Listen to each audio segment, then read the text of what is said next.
کیا بھاگ کر شادی کرنے والی بیٹی بھی کبھی اپنی اولاد کو سکون کی دولت دے سکتی ہے؟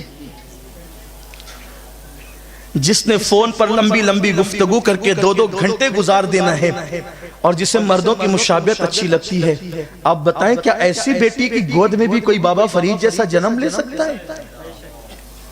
سوچیں نہ صحیح۔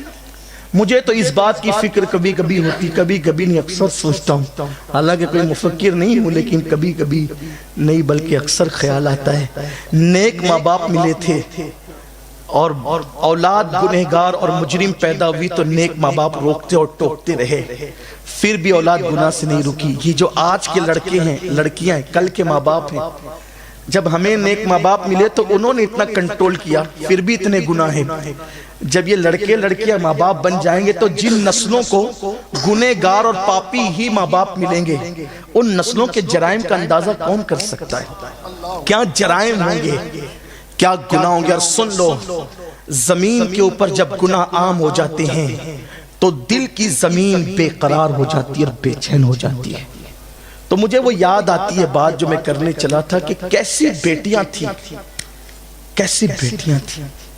ایک لڑکی تھی، بہت خوبصورت تھی، ایک نوجوان کی اس پہ نظر پڑی۔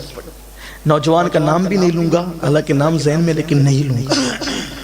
نوجوان کی نظر پڑی اس پر، ایک نوجوان کی، اور اس جوان نے جیسے آج کل کے لڑکے فکرے پاس کرتے ہیں، ڈائلاگ بازی کرتے ہیں، ایسے اس نوجوان نے بھی، وہ بھی بہت خوبصورت تھے وہ جوان، انہوں نے ڈائلاگ کہا کہ کتنی خوبصورت ہو تم، تمہاری آنکھیں جھیل سی لگتی ہے، اس جھیل میں اتر جانے کو دل چاہتا ہے۔ یہ جملے دیکھیے، رومانیت ہر دور میں رومانیت رہی ہے، عشق و محبت کا مزاج ہر دور میں رہا ہے، لیکن جن کے دلوں کے کنیکشن گنبد خضرا کے مکین سے جڑے رہے ہیں، اس لیے کہ یاد رکھنا، عشق باغیرت ہوتا ہے، کبھی بے غیرت نہیں ہوتا۔ اس ایک دل میں کتنوں کو جگہ دو گے یار؟ جب دھوپ اور چھاؤ جمع نہیں ہو سکتے، سردی گرمی جمع نہیں ہو سکتے، ایمان اور کفر جمع نہیں ہو سکتے، تو پکچر کا ہیرو اور گنبد خضرا کا مکین ایک دل میں کیسے جمع ہو سکتا ہے؟ عشق کے دعوے دار بھی ہو، عشق رسول کے دعوے دار بھی ہو، اور کس کس خان صاحب کو دل میں بسا رکھا ہے، بال رکھے تو ان کی طرح، چلے تو ان کی طرح، بیٹھے تو ان کی طرح، سر مڈائے تو ان کی طرح۔ اب تو عجیب بال مڈا رہے ہیں، ممبئی تک جاتے ہیں بال کٹانے کے لیے، سائٹ کا پورا جو ہے وہ ٹکلا ہوگا اور اوپر جو ہے وہ سر کے بال ہوں گے۔ پتہ ہے آپ کو، ہنسنے کی بات نہیں ہے، میرے دل کا درد ہے واللہ کہہ رہا ہوں۔ یہ آپ تاریخ اٹھا کر پڑھیں، 300-350 سال پہلے اس طریقے سے گدھوں کے بال رکھے جاتے تھے، نیچے سے تراشا جاتا تھا اور اوپر سے ان کے بال ہوتے تھے، اس لیے کہ یہ گدھے آوارہ گدھے نہیں ہیں، بلکہ یہ کسی کی ملکیت میں اس نشانی کو لگانے کے لیے، گدھوں کو، اونٹوں کو، ان لوگوں کو کہ یہ آوارہ نہیں ہے، وہ گدھے جو آوارہ نہیں تھے یہ ان کی نشانی تھی، اور آج یہ آوارگی کی نشانی بن گئی۔ بلکہ اللہ کے رسول صلی اللہ علیہ وسلم کے فرمان کا مفہوم ہے، میری امت پر ایک وقت ایسا آئے گا کہ لوگ اپنے سروں پر بال بختی اونٹوں کی طرح رکھیں گے۔ جب تم دیکھنا تو سمجھ جانا کہ قیامت قریب آ گئی۔ کہاں جا رہے ہیں؟ حضور کی سنت پسند نہ آئی؟ جس کو قدرت نے اپنے دست قدرت سے سوارا ہو، جس کے بالوں کو، جس کے ابرو کو، جس کے رخسار کو، جس کی داڑھی کو، جس کے سینے کو، جس کے ہاتھوں کو قدرت نے اپنے دست قدرت سے سوار کر پیدا کیا اور شاہکار قدرت بنا کر جس کو بھیجا ہو، اس کی اداؤں کو چھوڑ کر کس کی اداؤں کی طرف جاؤ گے؟ آؤ اس کے طریقے کی طرف جس کا طریقہ اللہ تک پہنچا دیتا ہے، جس کا طریقہ دلوں کو قرار عطا کرتا ہے۔ تو بہرحال اس جوان نے کمنٹ پاس کیا، فقرہ کہا کہ کتنی خوبصورت ہے تیری آنکھیں، دل چاہتا ہے کہ جھیل سی آنکھوں میں اتر جاؤں۔ آج کل کی کچھ لڑکیاں، کچھ سب کی بات نہیں کہتا، آج بھی نیک بچیاں موجود ہے، وہ اپنے اوپر نہ لے، لیکن کچھ لڑکیاں ہوتی مغرب زدہ، فلمیں دیکھنے والی، سیریل دیکھنے والی، تو مٹک جاتی، گردن ہلانے لگتی، جھرجھری دینے لگتی، مگر قربان. اس لڑکی نے کہا میری آنکھیں اچھی لگی؟ کہا بہت خوبصورت ہے تیری آنکھیں. کہا رکنا ابھی آتی ہے، رکنا ابھی علاج کرتی ہوں. گھر گئی، چاقو لیا، آنکھیں کاٹی اور آنکھیں کاٹ کر کے ایک تشت میں رکھا. ایک چٹھی لکھی کنیز کو، حالانکہ آنکھ کاٹنے سے پہلے چٹھی لکھی گئی تھی. چٹھی لکھی کنیز کو دے دیا کہ وہ لڑکا وہاں کھڑا ہے اس کو دے دے. جب کنیز تشت لے کر آئی کپڑا ڈال کے تو کہا تحفہ آیا ہے. نوجوان خوش ہوا، چلیں پہلی محبت کا نشانہ تیر جو ہے نشانے پر لگ گیا، تحفہ بھی آ گیا.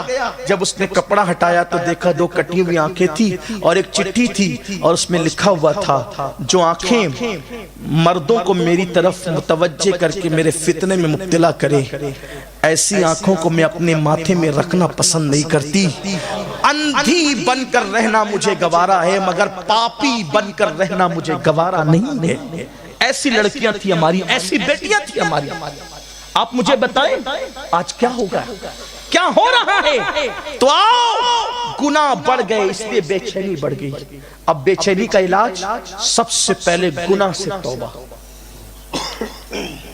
اس لیے کہ اسلام میں توبہ وہ عظیم دروازہ ہے کہ جو بڑے بڑے پاپیوں کے پاپ کو مٹا دیتا ہے اور یہ قیامت تک کھلا رہے گا. اور اس دروازے کا کوئی ٹھیکیدار نہیں ہے، اس دروازے کو کھول بند کرنے کی ذمہ داری کسی کے ہاتھ میں نہیں ہے. آپ جہاں بیٹھ کر اپنے اللہ کی بارگاہ میں دو ندامت کے آنسو بہا دے، صرف دو آنسو ندامت کے بہا دے اور سچے دل سے معافی مانگ لے، وہ ساری زندگی کے گناہوں کو مٹا دے گا. لیکن ہم نے قدر نہیں کی اللہ کی رحمت کی، اللہ کی رحمت کی قدر نہیں کی. ایک مرتبہ ایک سردار، عرب کے سردار جن کا نام تھا دحیہ کلبی. دحیہ کلبی بہت خوبصورت تھے وہ اور بہت مالدار بھی تھے، بڑے سردار تھے. آقا کی تمنا تھی کہ کاش یہ بندہ مسلمان ہو جائے، اگر یہ مسلمان ہو گیا تو اسلام کو بہت عروج ملے گا. حضور کی تمنا تھی. اللہ نے محبوب کی تمنا کو کب روکنا تھا؟ تمنا پوری ہوئی. ایک دن ملنے آئے، آقا نے اپنی چادر بچھا دی ان کے لیے.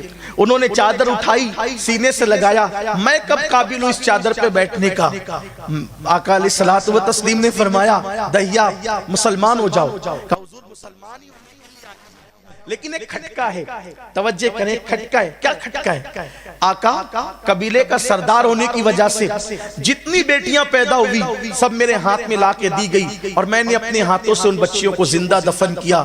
قبیلے کی 500 بچیاں اپنے ہاتھوں سے اکیلے دفن کیا ہے، کیونکہ سردار تھا. بچیوں کو دفن کرنا نیک کام سمجھا جاتا تھا تو نیک کام یہ میرے ہاتھ سے کروایا جاتا تھا معاذ اللہ. حالانکہ وہ نیکی نہ تھی، اللہ اکبر، بڑا جرم تھا وہ اور بہت بڑا جرم تھا. آج بھی بیٹیاں دفن ہو رہی ہے. عرب کے ظالم لوگ بیٹیوں کو زمین میں دفن کرتے تھے. عجم کے ہوشیار مسلمان اپنی بیٹیوں کو گٹروں میں بہا رہے. گٹروں کے اندر اتنے ہوشیار ہو گئے ہو، رحمت للعالمین کے امتی ہو کر بیٹیوں کو گٹروں میں بہا رہے ہو. آپ کہو گے کیسے بہا رہے؟ ہاں، جب کوئی ماں کے شکم میں بچی پرورش پاتی ہے، الٹرا ساؤنڈ کے ذریعے سے، سونوگرافی کے ذریعے سے، حکومت کے ڈر اور خوف سے بڑی بھاری رقمیں دے کر کے چیک اپ کرواتے ہو. پیٹ میں بیٹا پل رہا ہے کہ بیٹی پل رہی ہے؟ اگر پیٹ میں بیٹی پل رہی ہوتی ہے تو اس کو چمچوں سے کاٹ دیا جاتا ہے، اس کو چھری سے پیٹ کے اندر کاٹ دیا جاتا ہے.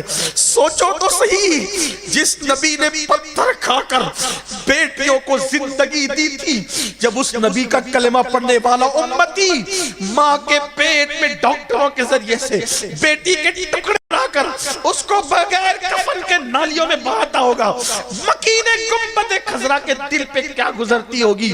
اور آج کل کی عورتیں بھی مجھے تو بیٹا چاہیے، بیٹا، مجھے بیٹی نہیں چاہیے. اے میری بہن، تو بھی تو بیٹی ہے. اگر تیری ماں نے بھی تیرے لیے